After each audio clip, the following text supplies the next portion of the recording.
A ver, ¿qué pasa cuando algo que debería ser una victoria, al final sabe a derrota? Pues de eso va un poco la cosa hoy. Vamos a meternos de lleno en la paradoja de la democracia en América Latina. Es una historia, la verdad, de promesas que se quedaron en el aire y que, como ya advirtió el politólogo Atilio Borón, acabó plantando la semilla de muchos de los conflictos sociales que estamos viendo hoy en día. Todo empieza en los años 80. Imagina la escena. Después de décadas de dictaduras, por fin una ola de democracia recorre todo el continente. Parecía un momento de celebración total, ¿verdad? Pero, bajo esa superficie, en la letra pequeña, había un problema enorme. Dos ideas de lo que realmente significaba la palabra democracia que no podían ser más distintas. Y claro, estaban a punto de chocar. Y aquí está el meollo de la cuestión. Chocaron dos modelos, y de este choque dependía literalmente todo. Por un lado, estaba la idea de la democracia como, como un método, unas reglas del juego, un manual de instrucciones para gobernar, y ya está.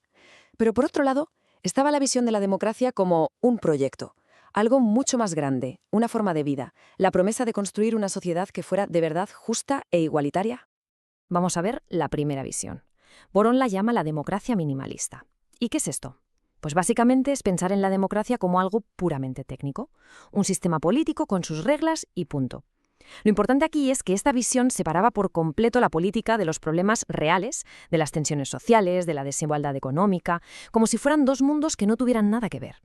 El objetivo era simplemente la gobernabilidad. Y ojo, que esta distinción es clave. El teórico político José Null lo clavó cuando dijo esto.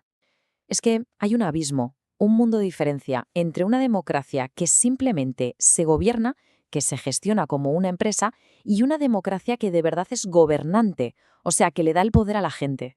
Frente a esa idea minimalista, teníamos la visión totalmente opuesta, una mucho más ambiciosa. Esta era la democracia sustantiva. Aquí la cosa no iba solo de votar. No. La idea era que la democracia era inseparable de crear una sociedad buena. Para que fuera legítima, sobre todo después de años tan oscuros, tenía que meterse de lleno a corregir las injusticias del sistema, a empoderar a la mayoría. Era como saldar una deuda histórica.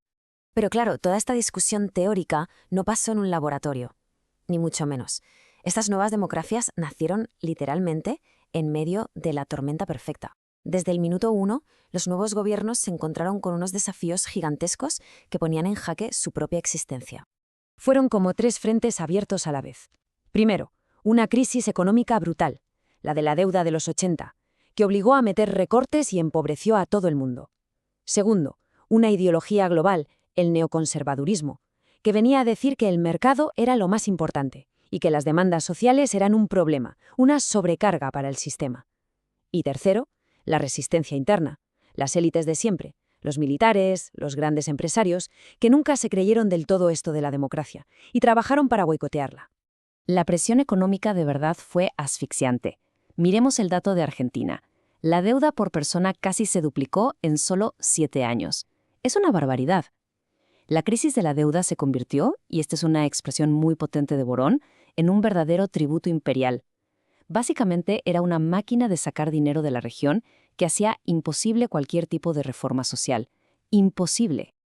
Y esta frase de un ministro de Economía argentino de la época lo resume todo de una forma increíblemente gráfica. Dijo, le había hablado al corazón de los empresarios y ellos me respondieron con el bolsillo. Es que no se puede explicar mejor. Refleja perfectamente ese choque. Los políticos pidiendo un esfuerzo, apelando a la solidaridad, y el capital, pues el capital a lo suyo, a buscar el beneficio y punto. Así que con toda esta presión encima, ¿qué pasó? Pues pasó justo lo que Borón había advertido. La democracia empezó a vaciarse por dentro, a perder todo su significado.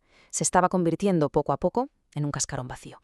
Y este cascarón vacío tenía unos síntomas muy claros. A ver, sobre el papel todo parecía correcto. Había elecciones, partidos políticos, parlamentos, todo el tinglado democrático. Pero en la práctica era incapaz de solucionar las injusticias sociales. Y eso, claro, generó una frustración y una desilusión enormes. La gente se integraba en la política votando, pero se la dejaba fuera de la economía. Un cóctel peligrosísimo. Y es justo aquí donde el análisis de Borón se vuelve casi profético, porque ese cascarón vacío, esa democracia debilitada, fue precisamente lo que preparó el terreno para un tipo de conflicto totalmente nuevo, los conflictos económicos y sociales que hemos visto en el siglo XXI. Hablamos del extractivismo, un concepto que han estudiado a fondo investigadores como José Seoane, ¿Qué es? Pues, en pocas palabras, es un modelo económico basado en sacar recursos naturales a lo bestia, minerales, petróleo, soja, para venderlos fuera, casi sin procesar, un modelo de explotación intensiva. Y de repente, los grandes campos de batalla por la democracia ya no estaban en los parlamentos, estaban en los territorios, en las comunidades que veían amenazados sus recursos por una mina, un pozo petrolífero o un proyecto de deforestación. Todos estos conflictos son la herencia directa de esa democracia de cascarón vacío, una democracia que servía muy bien a los intereses del capital internacional, pero que fallaba estrepitosamente a la hora de proteger a su gente y al medio ambiente. Esta nueva lucha sacó a la luz la contradicción más profunda de todas. ¿Para qué está el Estado al final? ¿Cuál es su propósito? ¿Está para asegurar que las inversiones extranjeras y la extracción de recursos vayan como la seda? ¿O está para proteger los bienes comunes, la naturaleza, y para garantizar una vida digna a sus ciudadanos? Esa es la gran pregunta. Así que la conclusión principal es esta. La vuelta de las elecciones, el derecho a votar, no fue el final de la historia, para nada. Fue, en realidad, el principio de una nueva fase de la lucha. Una lucha mucho más compleja y profunda por definir qué es y para qué sirve la democracia. Una batalla, si queremos, por su propia alma. Y todo esto nos deja con una pregunta final en el aire. Una pregunta que, si lo pensamos, hoy resuena con más fuerza que nunca. Si la democracia se ve obligada a servir a los intereses del mercado, ¿puede en algún momento servir de verdad a los intereses de la gente?